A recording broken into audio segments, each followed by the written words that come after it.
नमस्कार मित्रों, आज जो स्टोरी है वो है सुंदरता। एक बोध कथा है ये, जो बहुत ही पुरानी एक राजकुमार की कथा है। कई सौ साल पहले की कहानी है ये। एक राजकुमार हुआ करता था, उसको अपनी सुंदरता का बहुत ही मान था।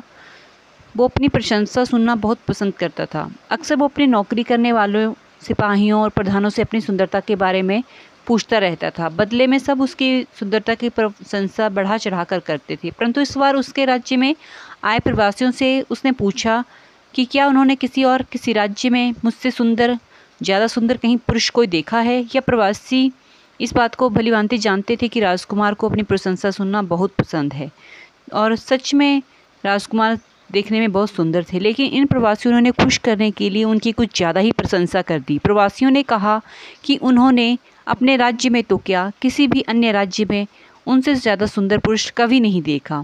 वह तो यहाँ तक कह गए कि शायद वह भगवान जितने सुंदर हैं। राजकुमार अपनी ज़्यादा प्रशंसा सुनकर खुश तो हो गया, पर वो अब हर प्रवासी से अपनी तारीफ सुनना चाहता था।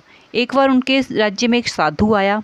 राजकुमार ने उसे भी अपने दरबार में बुलाया और वही सवाल पूछा कि क्या उन्होंने राजकुमार से ज़्यादा सुंदर पुरुष कहीं देखा है। साधु ने राजकुमार से कहा कि हाँ, उन्होंने सुबह ही उससे ज़्यादा सुंदर पुरुष को देखा है। सभी साधु की बात सुनकर हैरान थे। राजकुमार ने साधु से पूछा कि कौन है वो पुरुष। साधु ने कहा, सुबह मैंने आपको देखा था, तब आप अब से वर्तमान समय से ज़्यादा सुंदर थे। साधु की बात सुनकर सभी दंग रह गए। राजकुमार ने अपने सेवकों से पूछा कि क्या वो सुबह से कम सुंदर नजर आ रहे हैं। सेवकों ने कहा, उन्हें तो वो उतने ही सुंदर दिख रहे हैं। राजकुमार ने साधु से पूछा, जब कोई भी फर्क किसी को नज़र नहीं आ रहा तो भला आप ऐसा क्यों कह रहे हैं। साधु ने कहा, राजकुमार, कि ये सब आपके यहाँ नौकरी करते हैं,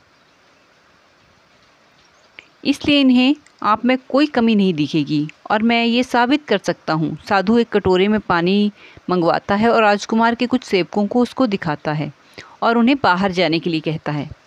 फिर साधु ने उस पानी के कटोरे में से एक चम्मच पानी निकाला और फेंक दिया। उन सेवकों को वापस अंदर बुलाया और साधु ने उनसे पूछा कि क्या उन्हें इस कटोरे में कोई कमी नज़र आ रही है।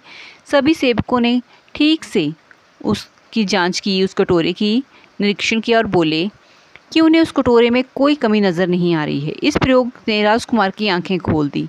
राजकुमार को ये समझ में आ गया कि वह उस वस्तु का आदी हो चुका है, उस वस्तु के नशे में फंस चुका है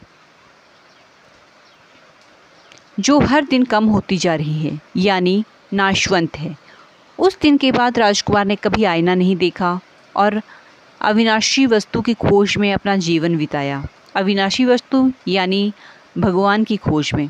कहानी की गहरी सीख, सुंदरता क्या होती है। हर किसी के लिए सुंदरता के मायने अलग अलग होते हैं। किसी के लिए बाहरी रूपरेखा सुंदर हो सकती है तो किसी के लिए अंदरूनी सद्भावना सुंदर हो सकती है। आजकल लोग अच्छे नाक नक्शे को सुंदरता का पैमाना मानते हैं, जो बिल्कुल गलत है। सुंदरता अच्छे स्वभाव, अच्छे विचार और अच्छे कर्मों से निर्धारित की जानी चाहिए, ना कि चेहरे की बाहरी सुंदरता के।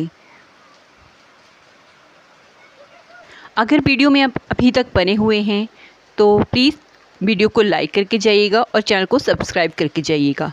मैं रोज़ ऐसी ही कहानियाँ लेकर आती हूँ डेली, तो ऐसी ही कहानियों के लिए मेरे चैनल को ज़रूर सब्सक्राइब करें। धन्यवाद।